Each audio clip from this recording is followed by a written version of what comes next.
Bem-vindos à 12ª entrevista biográfica das Conversas da Diáspora. Vamos conhecer mais uma das personalidades que nasceram nas nossas ilhas e se afirmaram nas nossas comunidades. Temos estado a conversar com professores, empresários, políticos. Hoje conversaremos com um artista, provavelmente o artista mais popular da diáspora açoriana. Tem 45 discos gravados, dos quais 24 estão premiados com disco de ouro e 14 com disco de platina. Vendeu mais de 5 milhões de discos. É o autor e o intérprete de sucessos musicais que todos conhecem, como Viva Fall River, Carro de Preto e Papai. Chama-se Jorge Ferreira e vive nos Estados Unidos da América. Nasceu nos Açores, na ilha de São Miguel, no concelho de Ponta Delgada, na freguesia da Ajuda da Bretanha, a 5 de fevereiro de 1955. É o mais novo dos 6 filhos do casal Francisco Ferreira e Maria Rosa Ferreira. Tocava trompete na Filarmónica da Bretanha, quando, ainda criança, teve de acompanhar a imigração dos seus pais para Fall River. Na cidade mais açoriana da costa leste dos Estados Unidos, integrou as filarmónicas Banda do Espírito Santo, Banda do Santo Cristo e Banda de Nossa Senhora da Luz, bem como os conjuntos musicais Jaywalkers e Sunrise Sunset. A primeira banda que liderou chamava-se Vibrations. Seguiram-se o conjunto Vênus e o conjunto Mars. Grava o seu primeiro single com o tema O Cassetista, que também é fadista, e em 1980 é contratado pela editora discográfica Enda Records. O seu primeiro grande sucesso chega com o segundo álbum, Amar Como Jesus Amou. Em 1983, assina pela editora Rato de Triunfo e lança o seu terceiro álbum, Viva Fall River. 2 anos depois, edita outro grande sucesso, Papai, com a sua filha Elison Ferreira. Mais tarde, ganha ainda maior popularidade na América e em Portugal com o tema Carro Preto. Em 2006, recebeu 6 prémios na segunda edição dos Portuguese Music Awards of America. Em 2013, participa na primeira edição dos International Portuguese Music Awards, vencendo a categoria de música popular. Em 2016, é editada a compilação Best Of, com 21 sucessos, de 1994 a 2013. São vários os artistas de música portuguesa que cantam e gravam as suas canções, como Luís Filipe Reis, Neil Monteiro e o próprio Tony Carreira. Este nosso conterrâneo já foi nomeado Homem do Ano na cidade de Fall River e, em Atlantic City, foi coroado como embaixador da música portuguesa. Jorge Ferreira, muito obrigado por ter aceito o nosso convite. Obrigado eu. É com honra que estou aqui. Muito obrigado. Muito obrigado, nós. Comece exatamente por aí. Sente-se como o embaixador da música portuguesa nos Estados Unidos? Se eu me sinto... não, eu simplesmente levo a bandeira portuguesa no peito, aquilo que sinto, e a partir daí as pessoas é que julgam, é que são o verdadeiro juiz e portanto, apontam aquilo que querem, não é? Aquilo que desejam. Agora, sentir-me que sou embaixador, acho que não, acho que faço o meu dever. E como é que o açoriano na América chega a vender 5 milhões de discos, incluindo, como já vimos, 24 discos de ouro, 14 discos de platina? Foi no mundo inteiro. Portanto, isso foi quase, nesse tempo foi quase tudo fabricado em Portugal. As comunidades, portanto, portuguesas vendem, mas não tanto como Portugal. Portugal foi sempre a capital de vendas do mundo inteiro e muitas vezes saíam as ordens de Portugal, saíam o fabricamento de Portugal e espalhavam-se pelas comunidades. Portanto, por exemplo, na Europa não fabricavam na Europa, mas sim fabricavam em Portugal e exportavam para o resto da Europa toda. E parecendo que não, isso tudo junto, as comunidades e com a Europa e Portugal em si, portanto fazia um grande mercado. E é por isso que cheguei aos 6 milhões. A biografia está um pouco desatualizada, mas pronto, cheguei aos 6 milhões de vendas. E Foi, continuar a vender. continuo a vender, mas neste momento um pouco mais digital, que é diferente, mas pronto, há aquele ajuste do analógico para digital em que, pronto, o digital um bocadinho aqui, um bocadinho ali, em que faz o tal molho, o tal monte, a tal fatia, que era de antigamente em analógico, mas é em muitos pontos. Stream, vendas de MP3 e etc, etc. YouTube também paga muito bem. Pronto, e é assim que vamos buscar as nossas vendas de hoje, digitais. Naquele tempo, pois, havia o disco físico e era muito mais fácil, quer dizer, fazer e contar as vendas. Hoje em dia, não sei se pode contar. Como já disse, Portugal inteiro, incluindo os Açores, era o seu melhor mercado. A partir Era sim, senhor. compravam também em diferentes países da Europa, Era Norte, Estados Unidos e Canadá. Mas hoje em dia, com o digital, qualquer pessoa em qualquer parte qualquer pessoa. compra a Torres Ferreira. E isso tem acontecido, Claro. certo? Pois, o stream e o MP3 e também YouTube, está tudo no YouTube. Ganhou, portanto, uma dimensão verdadeiramente mundial agora. Pronto, eu no tempo, o que eu queria dizer é que no tempo analógico, cheguei e ainda hoje acho que estou classificado o quarto artista que mais vendeu na história de Portugal. Primeiro foi a Amália, segundo foi o Roberto Leal, ou Linda de Souza, e terceiro, Linda de Souza ou Roberto Leal, já não sei quem foi, porque um deles faleceu primeiro e ele ultrapassou as vendas ao outro. Portanto, Amália Rodrigues, Roberto Leal, Linda de Souza e eu, número 4. Pronto. E isso para nós é um motivo de orgulho, para nós açorianos ter um conterrâneo com esta projeção é de facto um orgulho ter logo para si, mas também Foi para uma surpresa. olharmos nos dois lados do Atlântico. Vamos então tentar perceber como é que tudo isso começou. O seu primeiro contacto com a música foi na banda filarmónica da sua freguesia. Como era exatamente a sua infância na ajuda da verdade? Sempre tive uma tendência de musical, porque na minha família os meus irmãos todos foram músicos. Não havia naquele tempo em que eu me criei, não havia eletricidade, não havia muitas coisas, pronto, que hoje existem. Portanto, naquele tempo o único entretenimento que havia era durante o dia jogar futebol, com aquelas bolas enroladas em trapo e não sei o quê, e, portanto à noite era ensaiar música. Eu adaptei os dois, jogar ao futebol e, portanto, pisar os pés durante o dia e à noite ensaiar música. Eu levei isso no sangue comigo trouxe comigo para os Estados Unidos. Eu toquei trompete, mas no tempo em que eu tinha 5 ou 6 anos, eu lembro-me que os meus irmãos compraram uma harmónica e foi com essa harmónica que eu aprendi a tocar um pouco para eles cantarem ao desafio à noite. E, portanto, foi a partir daí que tive aquele bichinho da música e continuei. Ensaiei o trompete ainda em São Miguel, na Bretanha, emigrei para os Estados Unidos com os meus pais e continuei aqui, continuei numa filarmónica a tocar o trompete, uma vez que já sabia um pouco, e depois adaptei juntei uns colegas e fiz a primeira banda. Essa banda foi para outra banda. E o que é que recorda exatamente dessa sua imigração para os Estados Unidos e da sua integração inicial na cidade de Fall River? Era muito novo ainda, com certeza. Como qualquer outro imigrante, ou filho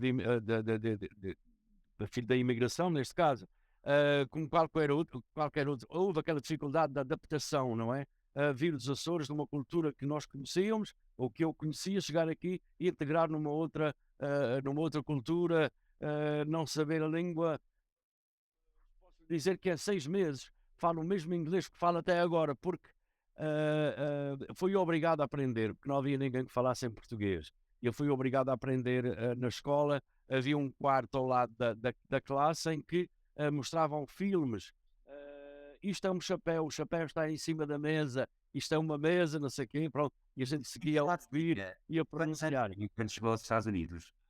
eu era para vir com 12 anos, mas vim com 13 porque o avião atrasou, a SATA atrasou 3 vezes. E então vim fazer, fiz 13 anos em São Miguel e vim com 13 anos de idade no mês de fevereiro. Uma entrada difícil para quem deixa para trás os amigos e encontra uma sociedade completamente diferente. Exato. Eu, vá lá, adaptei-me a este sistema num outro país, numa outra cultura, etc, etc. Mas, pronto, naquele tempo em que talvez a culpa de Salazar, né, que 4 milhões saíram de Portugal, mas hoje, se eu estivesse nos Açores, não sei se sairia ou não, porque os Açores levou uma evolução tão grande, que até dá gosto cada vez que a gente vê os Açores neste momento, dá gosto em voltar e ver novamente. Portanto, Mas não sei. se fosse hoje, talvez não saísse. Exatamente, exatamente. Mas hoje não voltaria para cá. Hoje não, porque tenho raízes cá plantadas que não as posso arrancar. Eu eu acho que disso tudo não é fácil, não é fácil. Olha que eu estive debaixo de contrato no continente, em Lisboa, com pessoas, com a editora e com outras pessoas em Portugal que me queriam contratar para viver em Portugal 6 meses por ano. Enfim, trabalhar em estúdio, trabalhar pronto, na música. Ah, e, ah, e eu não pude fazer isso. Portanto, se eu não pude nesse tempo, acho que agora ainda pior, porque agora também há netos, não é? Não é Pois só é. os tempos. Criou raízes aí, como bem diz. Pois é, pois é. No caso, como já vimos, as filarmónicas de Fall River continuaram a ser, naquela fase inicial, a sua escola de música, depois a participação Pois foi. nos conjuntos e, por fim, a carreira a solo. Quando é que percebeu que a música seria a sua vida? Sempre, sempre, desde que me lembro que sou eu, sempre imaginei fazer o que faço hoje. Só que nunca imaginei subir tão alto na escada como subiu, por exemplo, fazer discos de ouro, fazer discos de platina. Não, eu nunca pensei em nada disso. Simplesmente pensava em ter uma banda, brilhantar uma festa, sei lá, passar aquele bom tempo ao fim de semana ou durante aquelas horas, porque isso é um bichinho que está no sangue e não sai assim à toa a música. E então eu nunca pensei em chegar ao ponto que cheguei, e isto é uma realidade. Falou há pouco no Netinho, eu ainda me lembro do Jorge Ferreira gravar o papai com a sua filha Elison A minha Ferreira, filha. a Foi. pequenina ainda. Essa sua filha é que já lhe deu um netinho? Essa já me dei dois, um casalinho, e a minha outra filha também já me deu uma netinha. Muito bem. Isso é que é passar tempo. Papai, aliás, foi um dos primeiros sucessos e grandes sucessos da sua carreira. Também Viva, Fall River, o Carro Preto, autênticos hinos da sua carreira. Mas para o autor e intérprete, quais são os temas da sua preferência? Por vezes não coincidem com a vontade do grande público. Temas de mãe, dedicados à mãe, fiz uma dúzia deles, talvez. Dessa dúzia, há uma canção intitulada Mãe, Os Olhos de Minha Mãe, mais uma ou duas, portanto, que não quer dizer que todas elas não são boas. Eu gosto delas todas. Como criador, eu faço-as com o mesmo carinho, só que no final da gravação há algumas que destacam mais e dizem mais e tem uma história mais, sei lá, que vai abranger uma outra quantidade de pessoas. A mensagem foi mais além do que era previsto.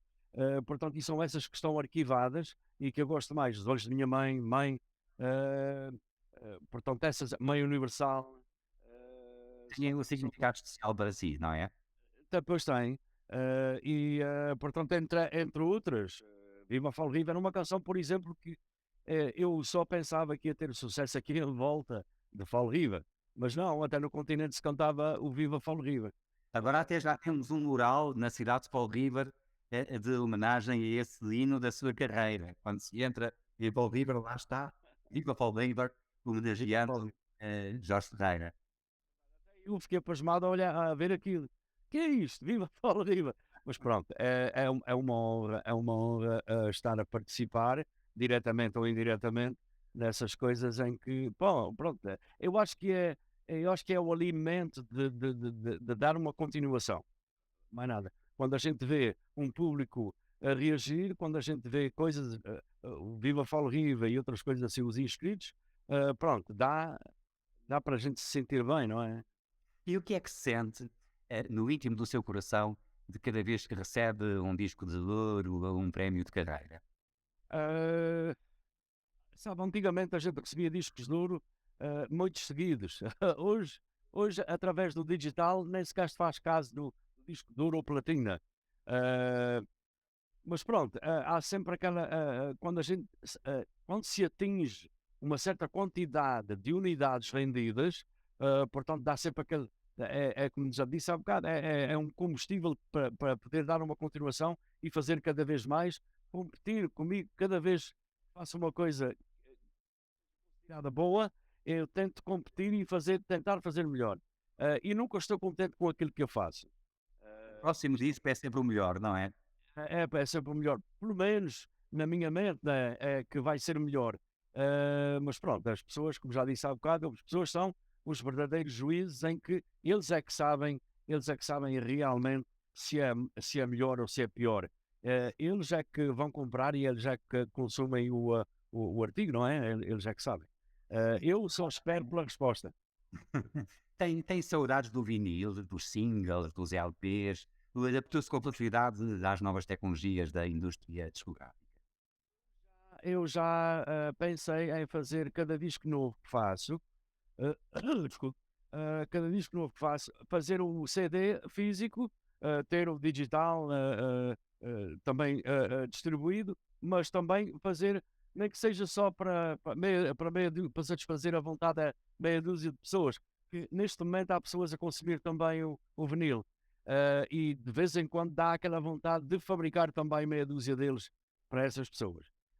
Só que, pronto, vamos lá ver no próximo disco se vou fazê-lo ou não. Eu sei que o meu filho também está envolvido na música, está em Hollywood, vive em Hollywood e vai fazer no seu próximo CD, que vai sair em breve, vai fazer também o vinil. Portanto, eu estou a pensar talvez havia fazer também.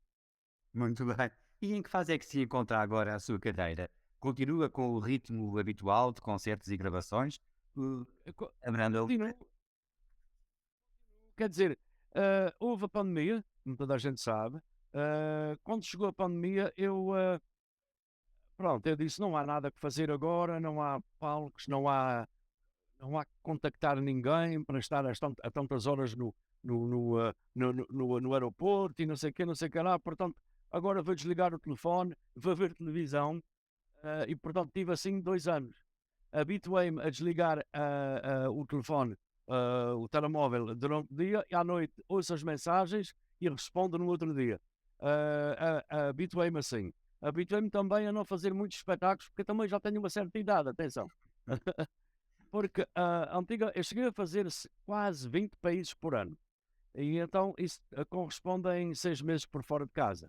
Mas não é só o estar fora de casa, é a preocupação de ir para o aeroporto, tenho que levantar a tantas horas, tenho que fazer as contas, levanto a tantas horas, estou pronto a tantas horas, o táxi está aí, ou a pessoa que me vem buscar, vou para o aeroporto, tenho que estar no aeroporto a X de horas. É muita coisa para a cabeça e eu prefiro estar mais tranquilo, com menos espetáculos. Pronto, a data, a gente olha para a agenda quando alguém telefona e quer aquela data, a gente ou se está aberta, ui, se eu não vou marcar, epá, até embarco. E pronto, mas o meu ideal é 2 dúzias de espetáculos por ano. agora, Agora, presentemente, é o ideal. na Mas fase mais sempre são intensa, na fase mais intensa da sua carreira, quantos espetáculos chegou a fazer por ano? portanto, aqui isso era antes de uma carreira profissional. Quando é uma carreira profissional, há que viajar para aqui, esperar 2 dias, fazer o espetáculo, voltar um dia ou dois depois. Mas aqui eu cheguei a fazer 160 por ano, aqui nesta zona. 160 atuações, não se pode dizer que são espetáculos, atuações. E essas atuações, portanto, era sexta, sábado e domingo, e às vezes mais ainda, conforme os feriados, não é? E as Ma dimensões internacionais, quais eram os países que habitualmente mais visitava? África do Sul, Austrália, Venezuela, Caraíbas, Brasil, eh, aqui para o lado da Europa, a Europa Central toda, praticamente, desde a Inglaterra, a Alemanha, Suíça, Luxemburgo, França, a Bélgica, esses países todos. E Portugal no verão, claro, Uhum. no verão é sempre dedicado a Portugal.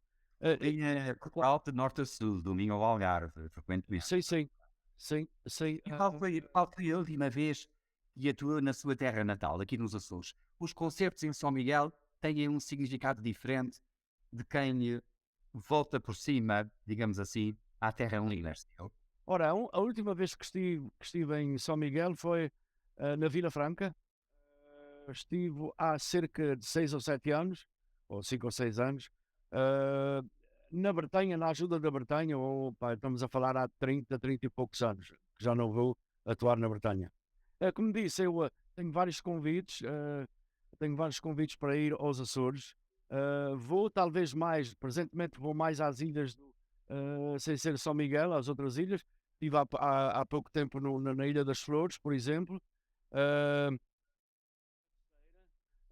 São Miguel, portanto, vou também, de vez em quando há oportunidade. Muitas vezes, nessas chamadas, nesses pedidos para agendar qualquer coisa, ou há uma data que já está tomada, ou então há uma questão sei lá, de material, né? Há sempre um entendimento ou desentendimento, isso é mesmo assim, eu não levo nada disso a mal, porque isso é assim. Eh, Agora, uma coisa é certa, para fazer um bom espetáculo há que haver uma boa produção. Sem essa produção, pronto, se não houver uma boa produção, é a mesma coisa que digo, olha, não tem palco, vais atuar no chão. Isso é a mesma coisa que me diga diretamente, pá, querias fazer um bom espetáculo, mas eu não vou deixar fazer um bom espetáculo. E isso eu não aceito. Portanto, tem que haver condições, tem que haver, no mínimo, não é? Cada vez mais, até porque já está numa fase da sua carreira em que se pode dar ao luxo de exigir, digamos assim. Ou faz-se Que ou não se diferença é faz. que tem? Agora a pergunta que lhe vou fazer é absolutamente disparatada, mas tem a ver com a emoção. Que diferença é que tem fazer um concerto em Paris ou na Bretanha?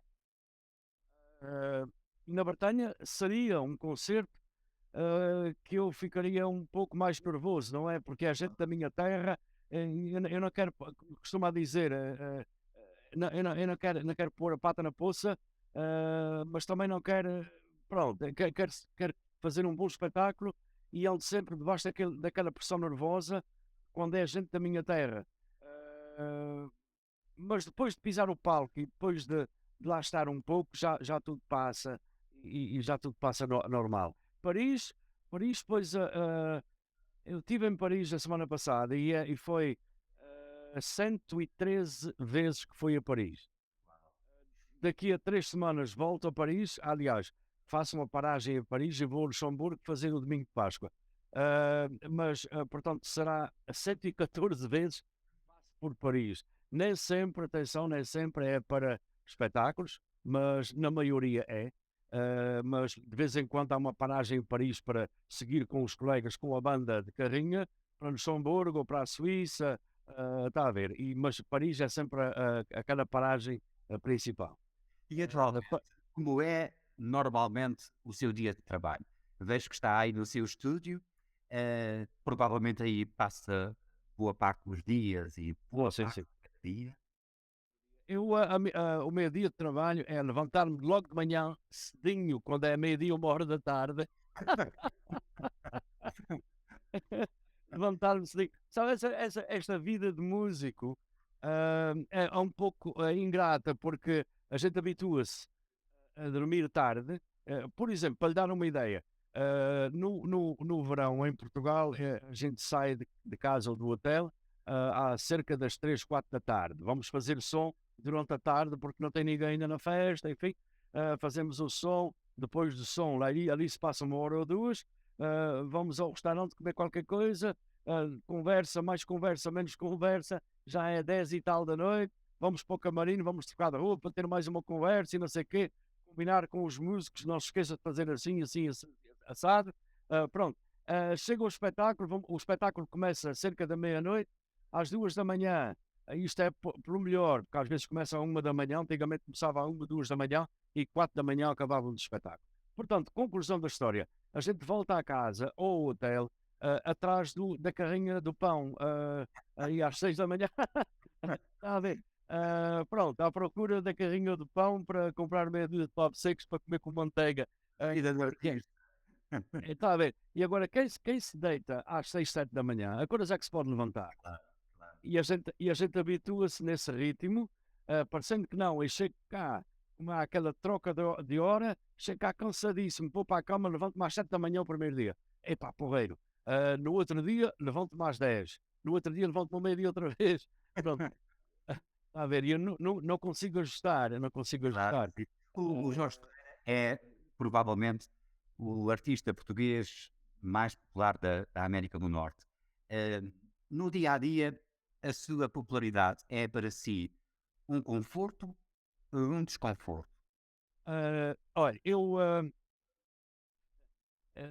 sei exatamente o que você quer dizer com isso, mas para mim, eu não acho que seja desconforto. E, sabe, qualquer coisa que uma pessoa é interrompida nesta vida, ir a um restaurante e ter uma pessoa que quer um autógrafo ou uma fotografia, não é desconforto para mim. Eu acho que já vem com o terreno. Se eu não gostasse disso, também não seguiria este tipo de trabalho.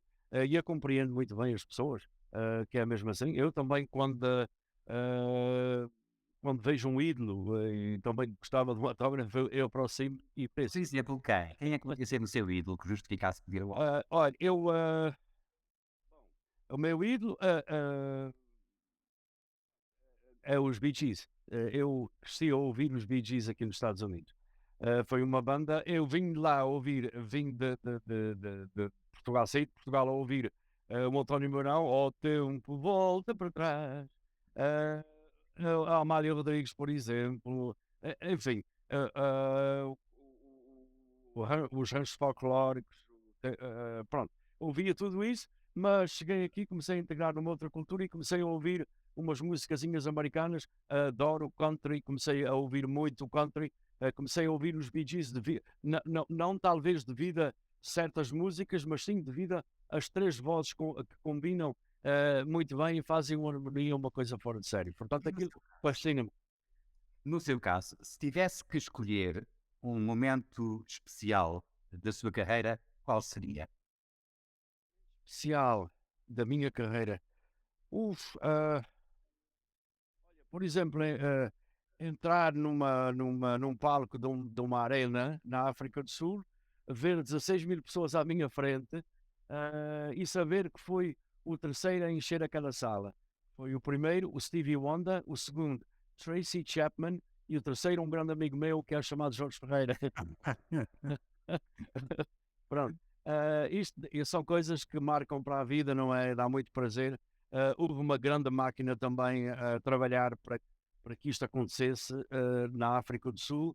O Sr. Carlos Paiva, por exemplo, foi uma pessoa fora de série que trabalhou muito bem e não sei se ainda trabalha nos espetáculos, mas pronto, ele mudou-se da África do Sul e sei que fazia um excelente trabalho. Tinha uma equipa fora de série a trabalhar para que as coisas acontecessem como aconteceu. E depois disso tudo, o que é que lhe falta fazer na música? Ah, bom, eu vou no dia a dia, não é? Não tenho nada marcado que quero fazer. Não, eu acho que já fiz um pouco de tudo. Eu acho que tudo o que vier é um extra na vida, na minha vida. Ah, Continuar a fazer isto sempre que possa, porque isto é como se fosse uma refeição musical para mim, é como se fosse comer comida, comer 2 vezes por dia e comer uma outra refeição, que é a refeição musical. Para mim faz parte também do dia a dia, a E o que música. é que, Portanto, e o que é que gostaria de fazer depois da música? Essa é a questão final, porque o tempo, infelizmente, eh, olhem, de- depois da música, continuar a fazer letras e músicas para outros. O que faço neste momento, mas, portanto, fazer em escala maior. ou seja, de uma forma ou de outra, diretamente por interposta pessoa, sempre e para sempre ligado à música. Sim. Agora, se fosse no início, se me desse a escolha, o que é que queres fazer sem ser música? Eu digo muitas vezes que queria ser um carpinteiro, o pintor, mas na verdade, o que mais me fascina é a astronomia. Portanto, gosto muito de saber dos planetas, do Sol, dos planetas, da galáxia e não sei o quê. Portanto, é uma coisa que me fascina também. Mas não vive nas nuvens, tem os pés bem assentos na terra. Como vai? Muito bem. Oh, Jorge Ferreira, muito obrigado pela sua participação, por esta conversa tão interessante. Continuação de sucesso e de saúde, principalmente, para si. Doutor José Andrade, eu sei que quando se trata da rádio e televisão, tudo ao segundo é contado. Eu simplesmente quero lhe agradecer o tempo que me dedicou, e a sua equipa também. Eu quero agradecer muito e enviar um grande abraço também do mundo inteiro para todos aqueles que nos estão a ver e a ouvir. Muito obrigado. Um grande abraço para si também. Na próxima semana temos previsto atravessar a América, desde Massachusetts até à Califórnia, para conversarmos com o comendador Manuel Eduardo Vieira, que nasceu na Ilha do Pico e se tornou o maior produtor de batata doce orgânica do mundo. Contamos convosco.